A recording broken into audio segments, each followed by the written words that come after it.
welcome to chapter 1 on operating systems.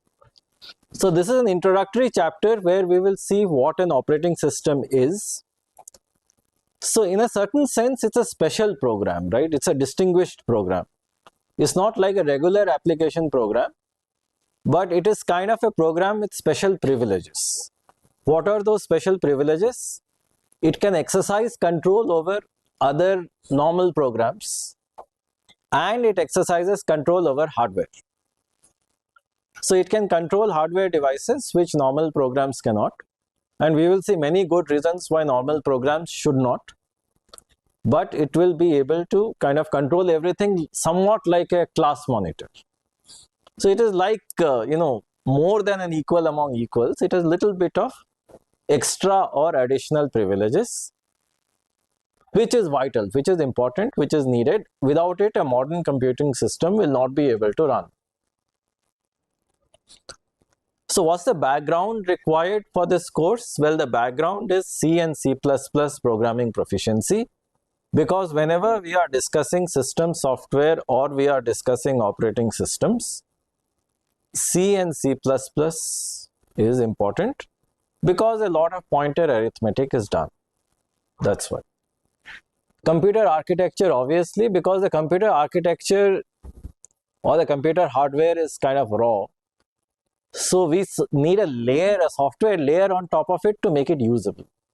That software layer is the operating system. There are many other layers, virtual machines and middleware and so on, but clearly the operating system is the most important layer. It's like the patty in the sandwich. Data structures, obviously, because you are trying to bridge hardware with software, so data structures will come into play. So we will look at a reasonable number of sophisticated data structures that are used in operating systems to manage things. So we'll start from this ultra simple diagram. The ultra simple diagram over here is the diagram of a computing system where we have multiple CPUs.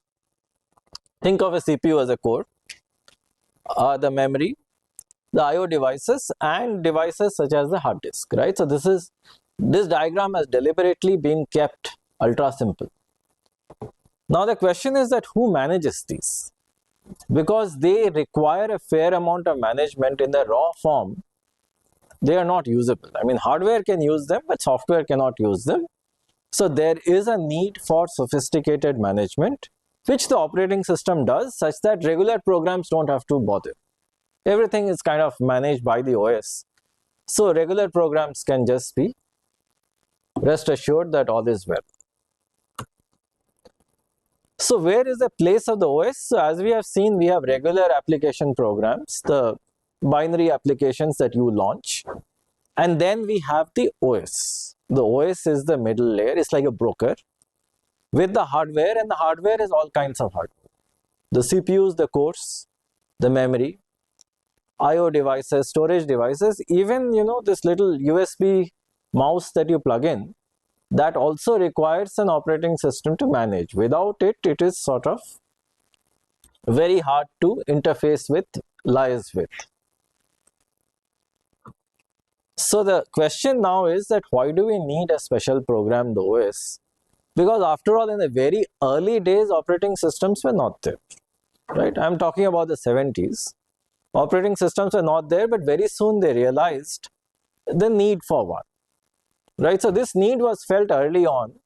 And then since the 80s, we have had, many kinds of operating systems starting from Unix. In fact, the creators of C also created Unix.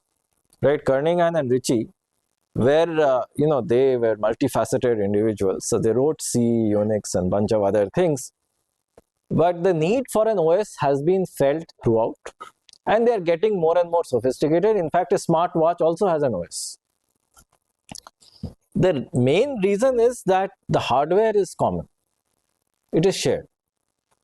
The moment something is shared, there is a chance for conflict. The moment there is conflict, there is a need for a conflict manager, a broker. That conflict manager is the operating system. So the need for common hardware thus has to be restricted, regulated, and managed in such a way that there are no conflicts, right? No disputes. And the hardware can include a lot of things. Essentially, it includes everything, which is of course the CPU. So you may have 20 running programs and you may have like 4 cores. So if you have 4 cores and 20 programs, scheduling has to be done. So what we have seen in our architecture class, that the timer interrupt, which is raised by the timer chip, that plays a very important role in the entire scheduling process, right? That is what we have seen. Then you have devices, different devices speak different languages. So a USB device speaks USB, right? And previously there were many other kinds of devices. Now of course everything is USB, but a network device speaks Ethernet. So for different kinds of devices, they speak different languages. So you want to convert your application level calls to device level calls. Then storage has to be managed. What is storage? Hard disks, flash drives, USBs, that has to be managed. Memory has to be managed, right? So we add memory chips. So in modern systems, you can remove memory chips, you can add memory chips. That has to be managed. Security is a big thing. Security is a massive thing, especially in embedded devices, wearables, right? The cyber security industry and the cyber theft industry are very large. Also, operating systems are no more kind of restricted to a single node, right? So they are distributed. So you can have systems, something like Windows, Azure or something, cloud computing systems, where an operating system is sort of distributed across hundreds of machines. Or you can think of them as 100 different operating systems kind of collaborating with each other for a shared file system or something. Think of OneDrive or Google Drive. So you are putting a file on Google Drive, but it's going on some machine. Then you go to some other part of the world, you go to Google Drive, you're able to see your file, right? How is that happening? It's clearly not the same machine. But it's just that multiple machines are collaborating in such a way that it appears to be as if it is one machine, right? So in a certain sense, modern operating systems, which have kind of morphed into distributed systems, make it appear that multiple machines are actually one machine. So that also is a role of the modern operating system. And the overall philosophy here is that regardless of the hardware, be it normal memory, be it a watch, be it a distributed system, it is easy to work with, right? And that's an OS is making it easy to work with hardware, which can be reasonably complex hardware. So what's the basic idea here? It is arbitration and regulating accesses, correct? Sir, one question. I say OS is interacting with the hardware. So for different hardware, there will be different OS. Is that the case? Well, so the question is that the OS is kind of very closely related to the hardware. So the question is, if I have different hardwares, do I have different operating systems? Well, the answer is not necessarily, because you think of Linux.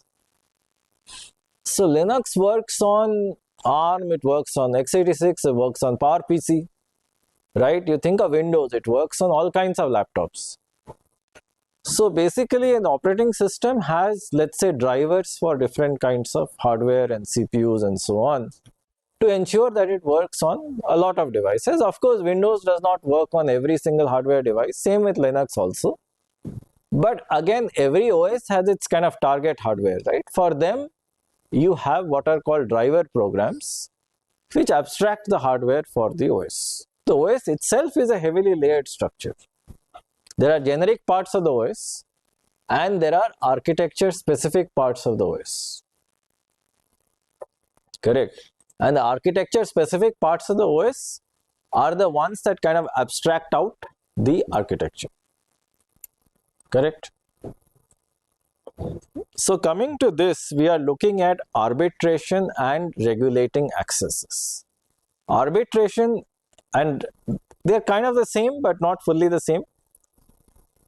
So the idea here is that you could have multiple processes running at the same time. A process is a running instance of a program. You can take the same binary and then launch it 3 different times. Let's say like Notepad, you'll have 3 different processes. Clearly, you'll have to arbitrate accesses to the CPU. The other thing is that let's say there is a shared printer. Multiple people, multiple processes are trying to print. It can't be the case that it prints one page from here, one more page from there, one page from there. It doesn't work that way, right? So then what you do is that you allow one, it finishes, then the next. Maybe some process or some user does not have permissions to print. So in many cases, especially in a corporate setup, you actually have print permissions. Which printer you can print to. I can't go and sort of print on the CEO's machine, right? These printers are connected on the network. So printers are visible, but that doesn't mean that I can go and print. So whenever I print, it checks my permissions. Only if I have the permission, I can print. So this is regulating accesses. Can I read the credit card details of another user? Well, the answer is no. Again, regulating accesses. So accesses have to be regulated from a security perspective. And when there is a chance of a conflict, like the same device, multiple processes are trying to use, then some have to be stopped. Or maybe n-1 have to be stopped and one has to be allowed. So that is one of the key roles of the operating system. Of course, now the scope of an OS is very, very large. Starting from high performance computing and supercomputing servers, desktops, laptops, obviously, right? So I am presenting this on a laptop. Mobile phones. Mobile phones have an OS, iOS or Android. Smart watches,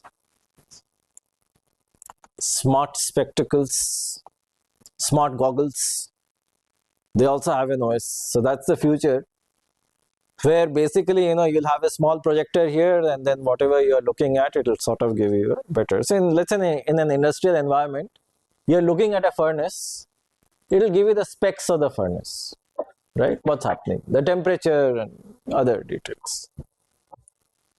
So we will discuss the Linux OS here. So why?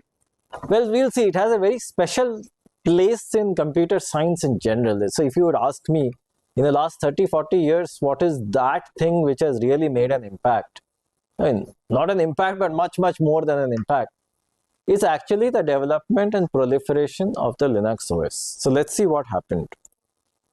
So 1991, Linus Torvalds was a student in Finland and he wanted to work on operating systems.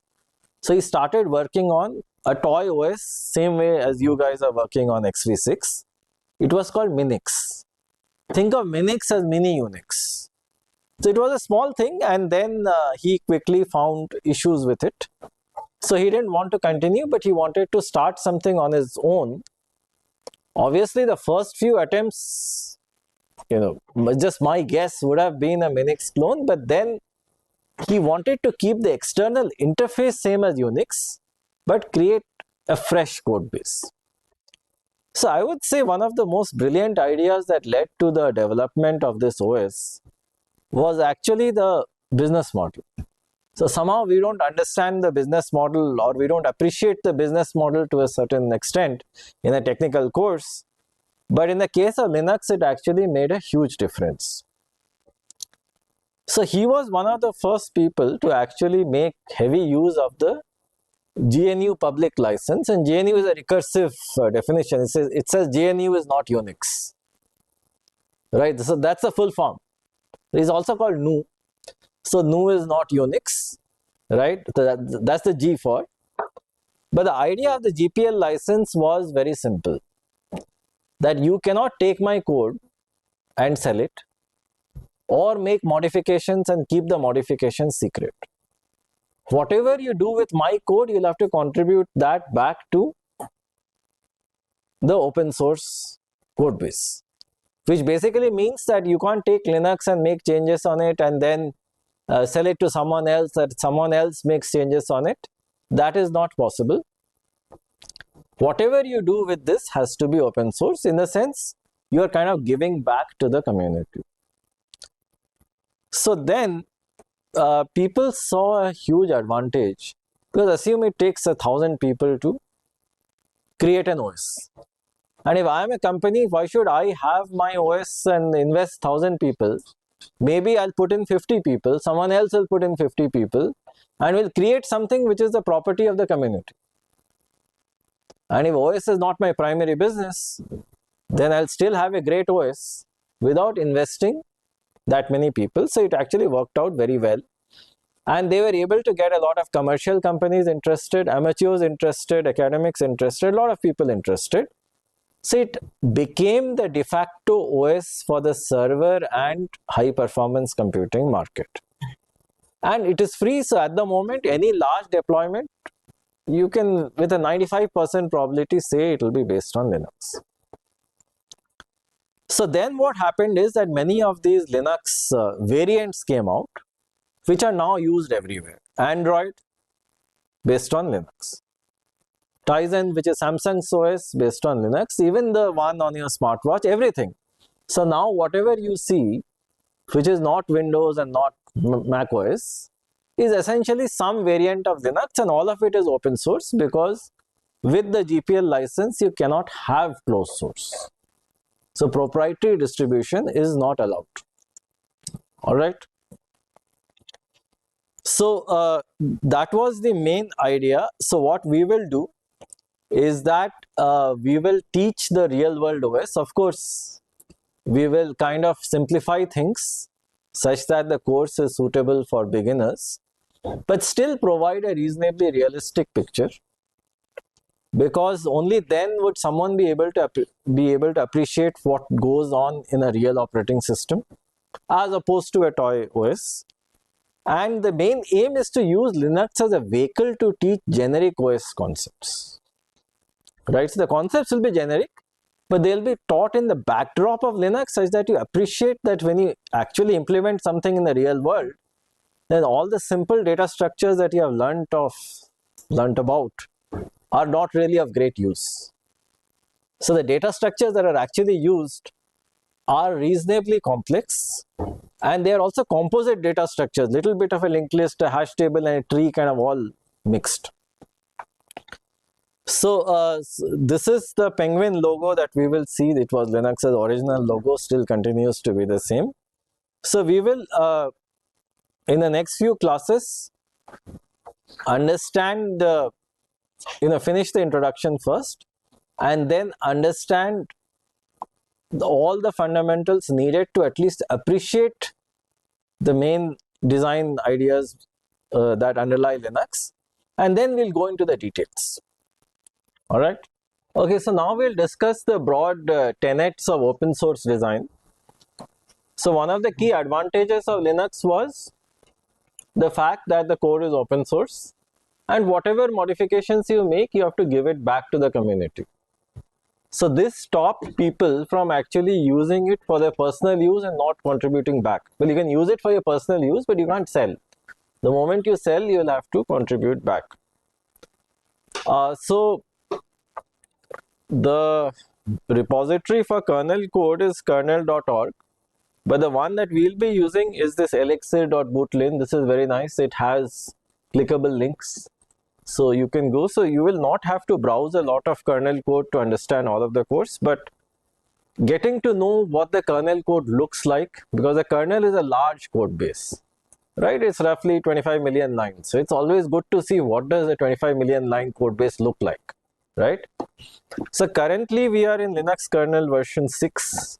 So the one that we'll follow is like 1 year old, 6.2.12. But most of the things that we will discuss are there. So in a sense, this is not very outdated. As of 2025, it's not outdated at all. So you will find everything. Minor changes I'll point out.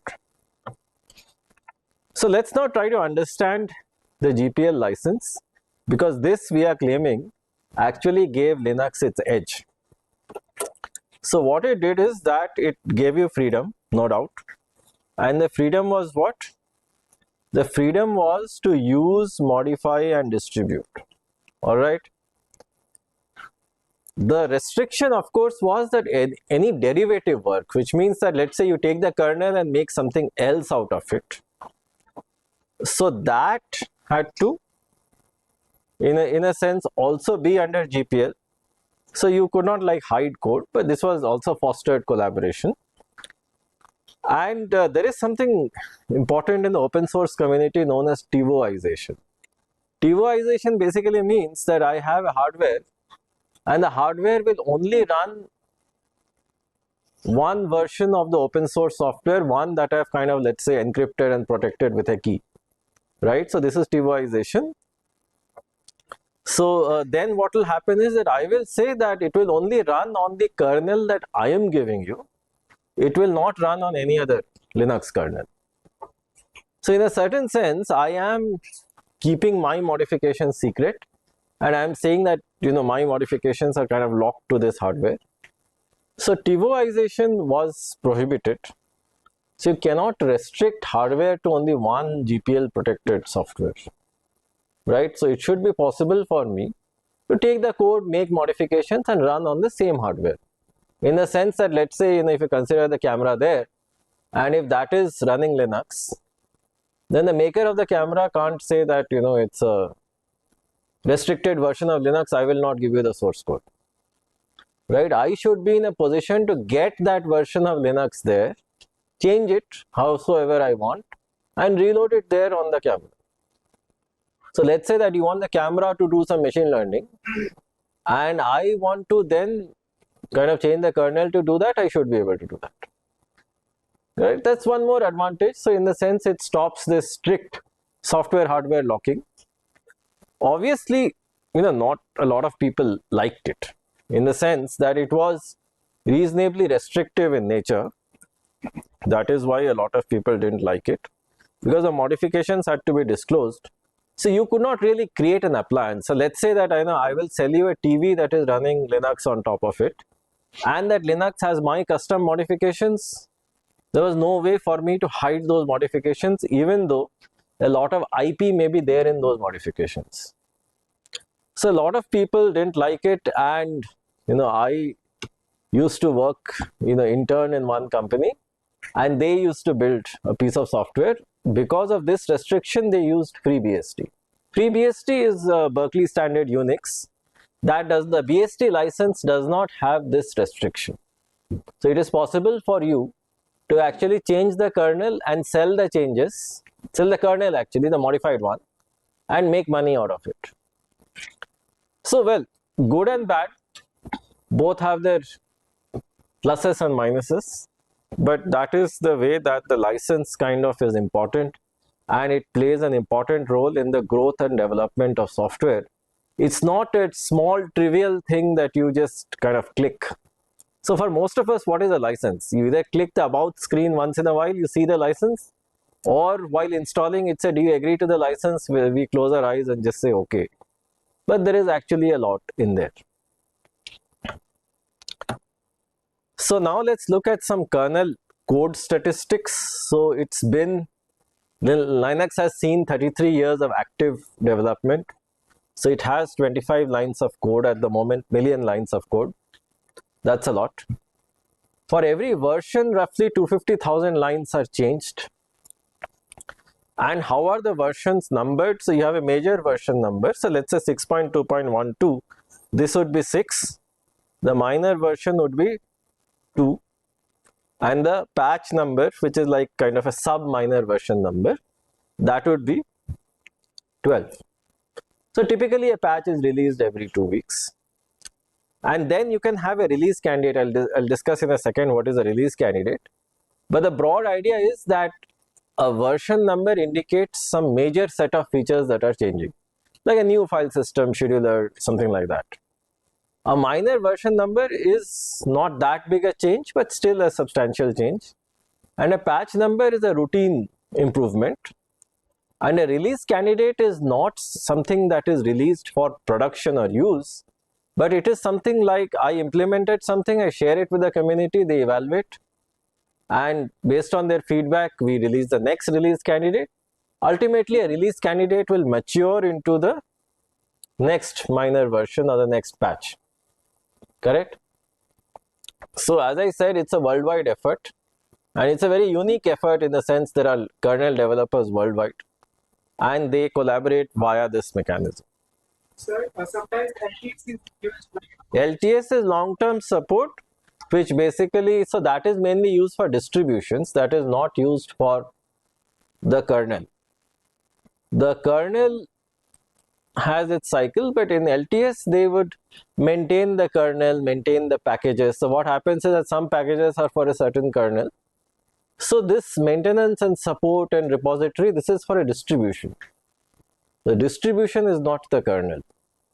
The kernel is maintained by the Linux Foundation, and the distribution is then Red Hat and SUSE and Ubuntu and so on. Those are different companies.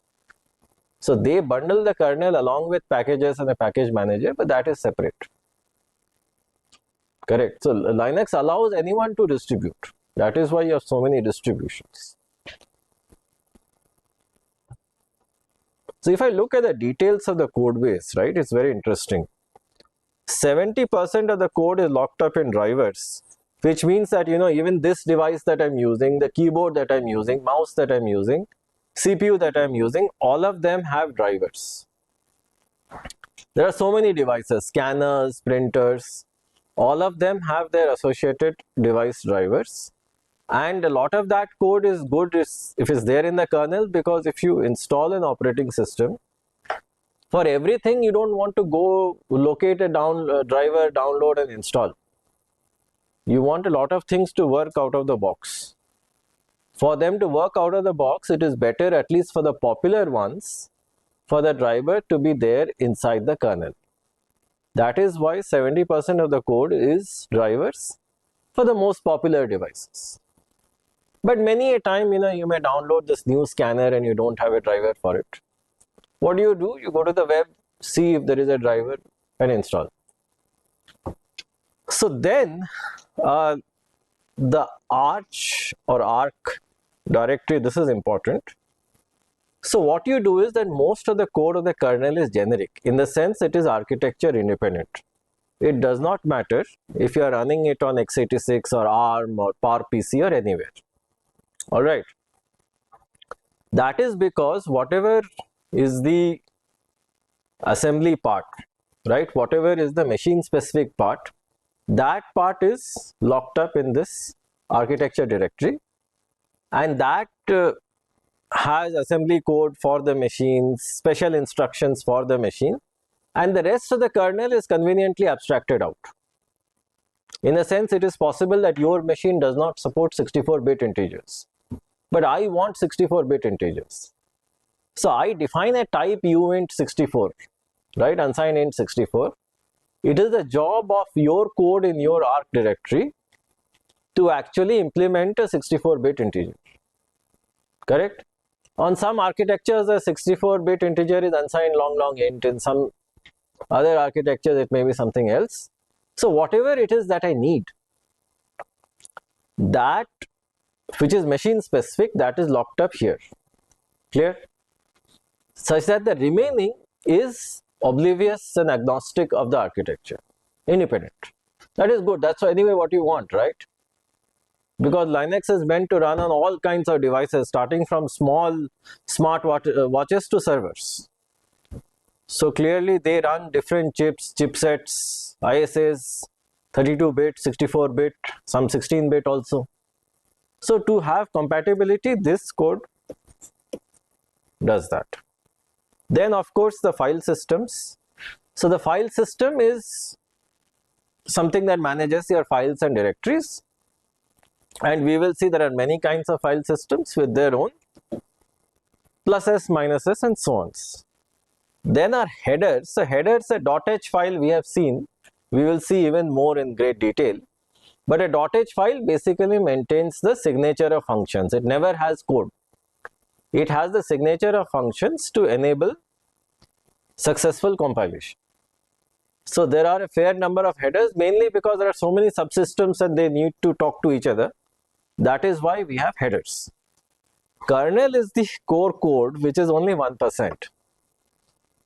But anyway, 1% of 25 million is still a lot, right? That is a lot. Okay. And so the kernel code is 250,000 lines, right? And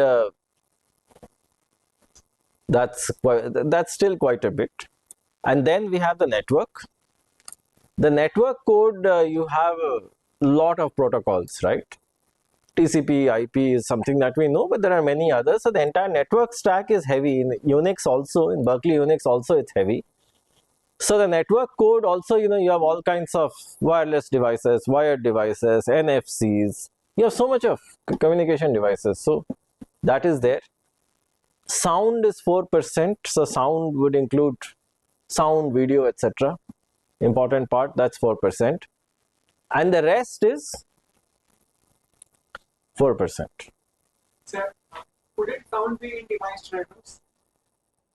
Sound, part of it will be in device drivers, but then Linux has a generic sound architecture. Linux, right, has a generic sound architecture.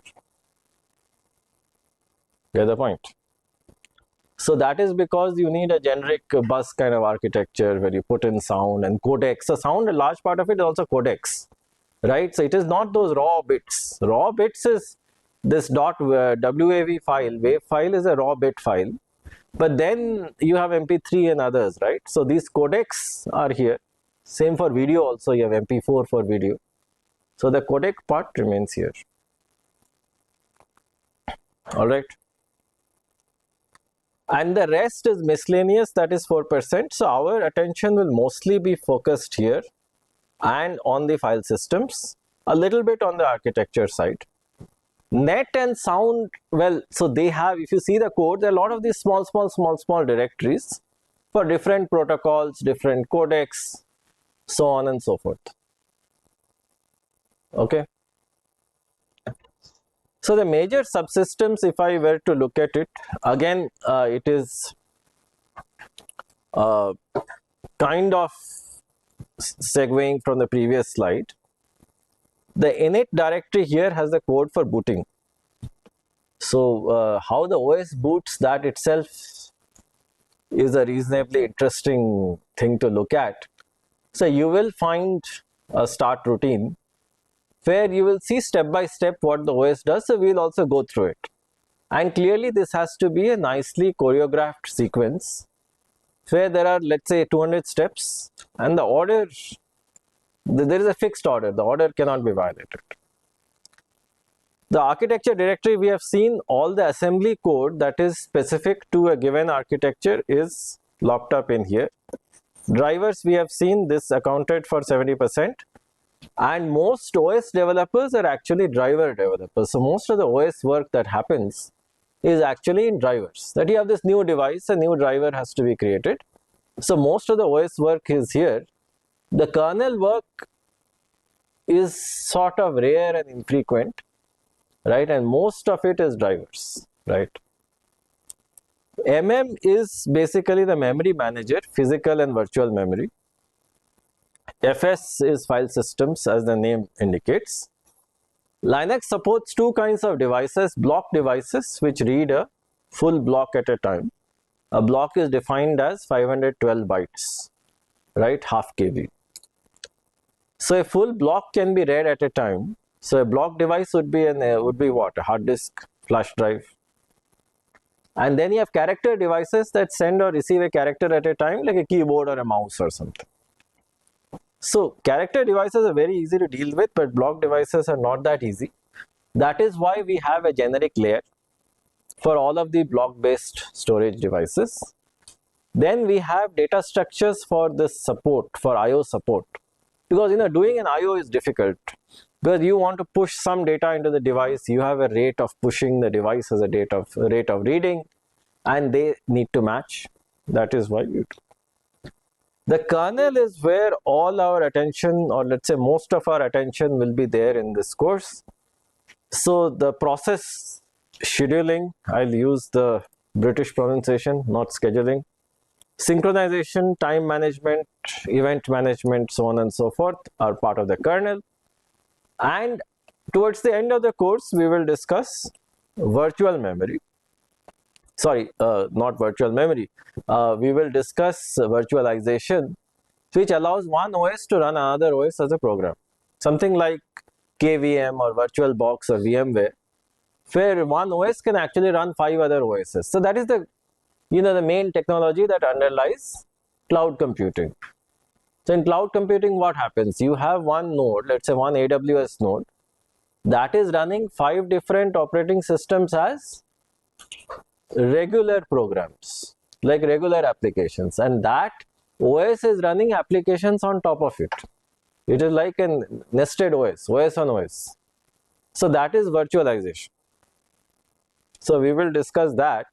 So virtualization again comes in 2 variants. One is like a full-scale virtualizer, and then sort of a lightweight virtualizer called a Docker container. So we will see what they are. They are not the same. So what is character? What is the character devices? Yeah. The block devices, character devices. Yes. No, they are not the same. So block devices read a full block at a time, 512 bytes, read or write, right, like a hard disk. But a character device is like a mouse or a keyboard that reads or writes 1 or 2 bytes at a time. So whenever I press a key on a keyboard, that key is only 1 byte. It's one ASCII character. That is 1 byte. All right. So broadly speaking, we have hardware dependent code, which is the architecture and drivers. We have memory and IO dependent code and process code. So this little bit of a factoid we have covered, that a large number of the modern embedded operating systems, mobile operating systems, namely Android, Chrome OS. So Chrome OS is very popular in the notebooks space. Tizen, right, most likely if there's a Samsung TV, what you are seeing is running the Tizen OS, Web OS. So all of these are Linux based. And anything which is Linux based has to be open source. So you can go to their respective websites and download their source code and look at exactly what is running on your TV. And because TiVoization is prevented, so you can in principle change the OS on your TV. I don't know why you will do that, but you still want to play around, you can. So the chapters, and this is how we will proceed. The first is we will look at computer architecture fundamentals. So computer architecture fundamentals are things that you need to know, which are sort of taught in a regular architecture course, but we will still underscore them because they are important for appreciating an operating system. So it's kind of architecture from an OS point of view. Then processes, the most important of all. A process is a running instance of a program. Like I am running PowerPoint. So I can run 3 instances of PowerPoint. That is like 3 processes. Then we'll see how do you communicate with an OS. Communication with an OS is not simple at all. So you can't make a function call, right? It's not like a regular function call. So as we have discussed, the only way to call the fireman is to set your house on fire. So that's exactly what you have to do, that if you want to communicate with the OS, you generate an interrupt, a fake one. Then the OS comes in, because the OS is normally not running, right? The OS is not dormant, it is not running, right? OS is like any other program and it does not run. It runs only when there is an event, only when it is invoked. It is invoked either when you generate a fake interrupt or a real interrupt is generated because some key was pressed, right? That's when the OS runs. Or you did something like you issued an illegal instruction or something like that. Signal is, so both system calls and interrupts, right, are messages from the process or the hardware to the OS, correct? A signal, on the other hand, is a message from the OS to the process. Let's say that you click the mouse. If you click the mouse, the OS gets to know. But then ultimately your process has to know, right? Because let's say you clicked a menu button, then when you click a menu button, a rectangle comes up. So your process has to know. So how does the OS tell your process? The way that the OS tells your process is by a mechanism called a signal, which is like a reverse system call. Think of it that way. Then we will talk about synchronization and scheduling. So what happens is that when you have multiple processes all trying to access the same resource, it actually becomes tough. Lot of competition, disputes, right? There is an issue of fairness. There may be an issue of deadlock in the sense that, you know, I have grabbed one resource, I'm trying to grab one more. So we'll discuss this, then we'll discuss scheduling both for normal processes and real-time processes, right? So normal and real-time, very different algorithms. Then we will discuss the memory system, which is important. The reason being that memory is the most critical resource. I'm not using the word one of the most deliberately, I'm saying it's the most critical resource. And of course, our very own IO system and device drivers, where we'll also talk about file systems. So as I said, in industry, the most common job for kernel, for Linux engineers is actually writing device drivers. That is mainly because, you know, every device in this world needs a driver. And that is why you need device drivers, but device driver engineers still need to know about the internals of the kernel, and it's a very satisfying job because it's also a very lucrative and highly technical job. The main reason being that there are very few even device driver programmers available anywhere in the world, right? Not just India, but anywhere in the world. So it's not an easy skill. Then comes virtualization and security, where virtualization is running an OS on top of an OS. Why do you do that? Well, you do it for many reasons. One reason is something like cloud computing, where your environment can move from, let's say, your machine to the cloud. But the moment you move something from your machine to the cloud, security becomes an issue. You are trusting a third party to process your passwords and credit card details without being a bad actor, right? That's a lot of trust. So the question is that security is an issue, privacy is an issue. So that is why virtualization and security go hand in hand. So we'll have three appendices as they call, and they will have important pieces of information which are good background. The first is that there will be a lot of x86 assembly code snippets. So in case you don't know the x86 assembly language, go to Appendix A of the book. Then is the compiling, linking and loading process, which basically means that if I have, let's say, 100.c files, I have a large project which has 100.c files, then how do you create one executable out of it? Right? So you need .c files, .h files. .h and .c are not the same. Right? How can they be the same? The name-wise, one is a header, one is a source code. What is a header? Why is it needed? Why is it required? So all of this information will be here, and we'll also discuss this in class at the appropriate points. The third one is about data structures. So the data structures issue is like this, that see, a lot of the data structures that we study are simple. They are not useful for the real world. Data structures that are useful for the real world have a lot of these engineering tweaks. and are also often composite data structures, like 3 different data structures in one. So we will look at what real data structures look like. And so this is basically it, a journey of 8 chapters, and the 3 appendixes are basically for reference, but their content will be there in the slides. So this is the final slide for the introduction, where broadly speaking an OS has 4 components if you look at it. So of course you have the fundamentals, in the sense you have the architecture facing part, because after all it is an interface between the raw hardware and processes, right? So cores, special features of cores and registers, things that we would miss out in a normal architecture class, they become important here.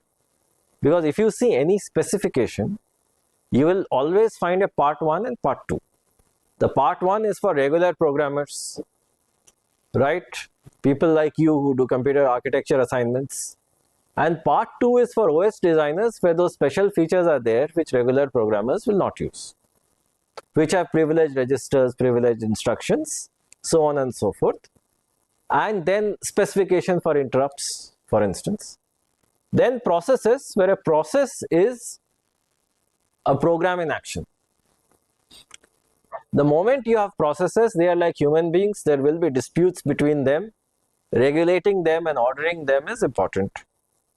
Then the memory system, virtualization and security are sort of in the same bundle, because running an OS on an OS turns out to be a memory problem. Broadly, when you run an OS on an OS, it is like a conflict of abstractions. The guest OS thinks it owns the entire memory and all the devices, the memory being the more important one. And the host OS thinks it also owns the entire memory. So there is a conflict. So in a sense, you have to create a virtual layer over virtual memory. Clearly, security is important, because otherwise you have to stop one OS, one guest OS, from stealing data that is used by another guest OS, right? And many times the guest OS doesn't even know what programs it is running.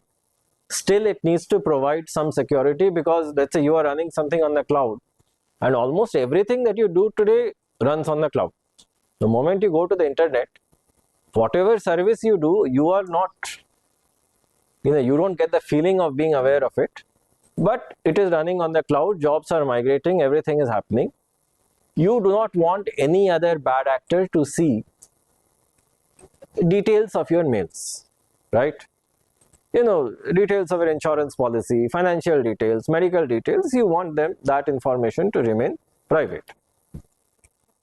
Then, of course, communication, where, as we have said, dealing with external devices and programs is not simple, because the OS is a separate program, your application is a separate program, their communication mechanism is sophisticated, and it is not like a function call, right? The reason being that the OS, so the most important takeaway is the OS normally doesn't run. It runs only when it is invoked, and there are very specific methods of invoking it. The moment it does its job, it kind of goes away from the picture. So it's not running, right? So this ends our introduction, which is chapter 1. So next we will go to chapter 2, which is about the architecture fundamentals. All right.